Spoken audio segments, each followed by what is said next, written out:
Lecture में हमने equation of continuity या सातत्य समीकरण, बर्नौली समीकरण, बर्नौली प्रमेय इत्यादि का अध्ययन किया है और आज हम स्टोक्स लॉ का अध्ययन करेंगे और कंटिन्यूटी इक्वेशन और बर्नौली इक्वेशन के न्यूमेरिकल प्रॉब्लम्स को हल करेंगे। सबसे पहले देखते हैं स्टोक्स लॉ।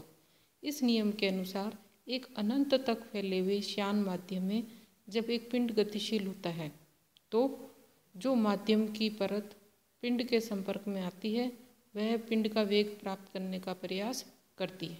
अर्थात जो माध्यम की जो परत पिंड के कांटेक्ट में है वो आगे की तरफ बढ़ने का या पिंड की गति की दिशा में बढ़ने का प्रयास करती है, जबकि उसके पास की जो दूसरी परतें हैं वो स्थिर रहने का प्रयास करती है। इन गतिशील और स्थिर परतों के मध्य एक श्यान बल उपस्थित हो जाता है जो पिंड की गति का विरोध करता है। तो स्टोक्स ने इस प्रकार के माध्यम के लिए या इस प्रकार के माध्यम में पिंड की गति के लिए एक नियम दिया।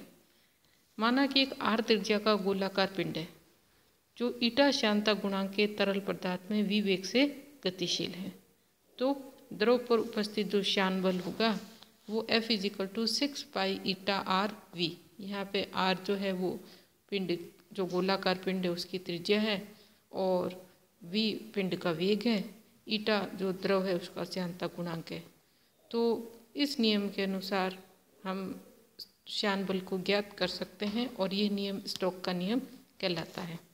यहाँ श्यानता गुणांक का मान ताप वृद्धि के साथ घटता है जबकि दाब वृद्धि के साथ श्यानता गुणांक बढ़ता है।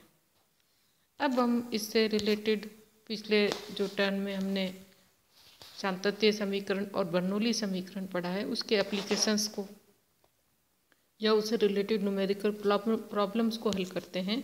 तो पहली प्रॉब्लम है कि यदि एक असमान त्रिज्या की नली का दो स्थानों पर अनुप्रस्थ काट क्रमशः 5 मीटर स्क्वायर और 5 सेंटीमीटर स्क्वायर हो, पहले स्थान पर वेग दिया गया है, दूसरे स्थान पर वेग ज्ञात करना है और यदि इस द्रव के जो है उसको पानी ले लिया जाए तो 1 मिनट में नली से निर्गत पानी का द्रव्यमान ज्ञात करो।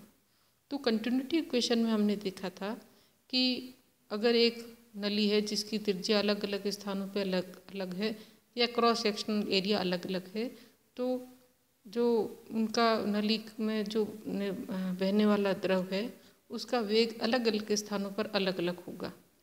और यूँ भी कह सकते हैं कि AV का जो गुणनफल है वो कांस्टेंट होगा। तो यहाँ पे A1 दिया है 5 मीटर स्क्वायर, इसको सेंटीमीटर में बदलेंगे। V1 दिया है 3 × 10⁻² सेंटीमीटर पर सेकेंड। A2 है 5 सेंटीमीटर स्क्वायर, V2 हम ज्ञात कर लेते हैं इक्वेशन ऑफ कंटिन्यूटी से और हल करने पर आता है 3 × 10⁶ सेंटीमीटर पर सेकेंड। अब हम दूसरे सिरे से या A2 जो जहाँ पे इसका क्रॉस सेक्शनल एरिया है वहाँ से निर्गत पानी का द्रव्यमान ज्ञात करेंगे। तो द्रव्यमान जो है वो होता है A2V2 T × D। यहाँ पे D जो है द्रव है उसका घनत्व है और पानी के लिए घनत्व 1 ग्राम पर सेंटीमीटर क्यूब होता है। A2V2 और T जो है वो 1 मिनट है, इसको 60 सेकेंड में बदल लेंगे। सभी वैल्यूज रखने पर पानी आएगा 9 × 10⁸ ग्राम। ये निर्गत 1 मिनट में निर्गत पानी का द्रव्यमान है। अब हम दूसरी प्रॉब्लम लेते हैं कि the pressure of water reduces from 5.5 × 10⁵ newton per metre square to 5 × 10⁵ newton metre square when the tap is opened.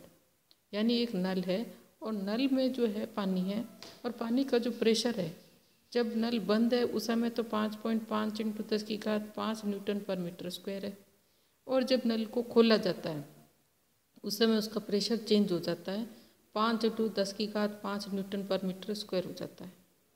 तो अब जो है पानी की स्पीड ज्ञात करनी है। तो यहाँ हम देखेंगे कि जब नल बंद है उस समय पानी का वेग 0 है और जब नल खोला जाता है उस समय पानी का वेग हमें ज्ञात करना है और दोनों ही स्थितियों में हमें प्रेशर दिया हुआ है। पानी का घनत्व हम जानते हैं 1000 किलोग्राम पर मीटर क्यूब 1 ग्राम पर सेंटीमीटर क्यूब होता है।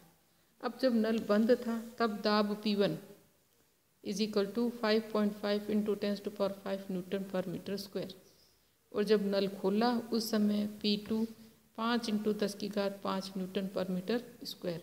तो बर्नौली प्रमेय का उपयोग करेंगे और इसमें P1 + 1/2 dV1 का स्क्वायर = P2 + 1/2 dV2 का स्क्वायर। यहाँ ही ध्यान रखना है कि जो नल है वो क्षैतिज लिया है, यानी उसकी जो ऊंचाई है वो सब जगह समान है धरातल से, या कह सकते हैं हाइट वाला तो है, दोनों की सेम हाइट पे। तो हल करने पर V2 आएगा 10 मीटर पर सेकंड। अगला न्यूमेरिकल लेते हैं। Internal diameter of water tank is 4 centimetre.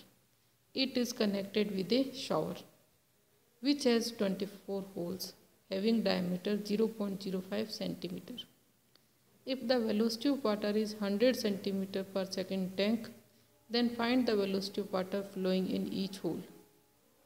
यहाँ पे हमारे को एक टैंक दिया गया और टैंक की जो व्यास दिया हुआ है, यानी गोलाकार टैंक है, बेलनाकार, और ये एक शावर से जुड़ा हुआ है। और शावर जो है उसमें जब 24 होल है। यहाँ इस क्वेश्चन में जो है टैंक की जगह टैप होता तो ज़्यादा ठीक रहता।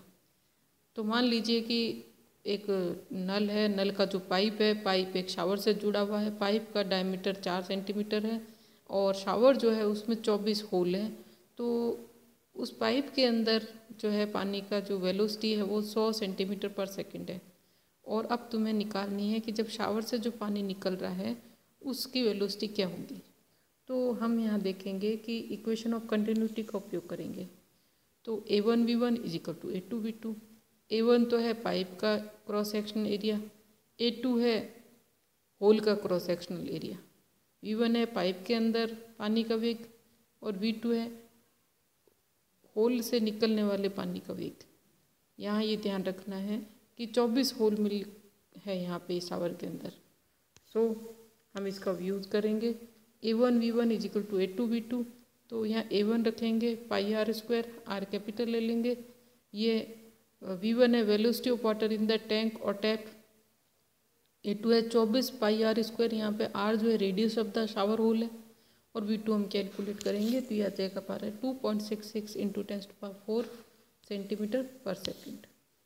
तो आज के वीडियो लेक्चर में हमने देखा कि जो कंटिन्यूटी इक्वेशन है या बर्नौली इक्वेशन है और इसके सहायता से हम किस तरीके से न्यूमेरिकल प्रॉब्लम्स को हल करते हैं, और स्टोक्स लॉ के बारे में देखा। अगले टर्म में हम स्टोक्स लॉ के एप्लीकेशंस पार्ट को पढ़ेंगे।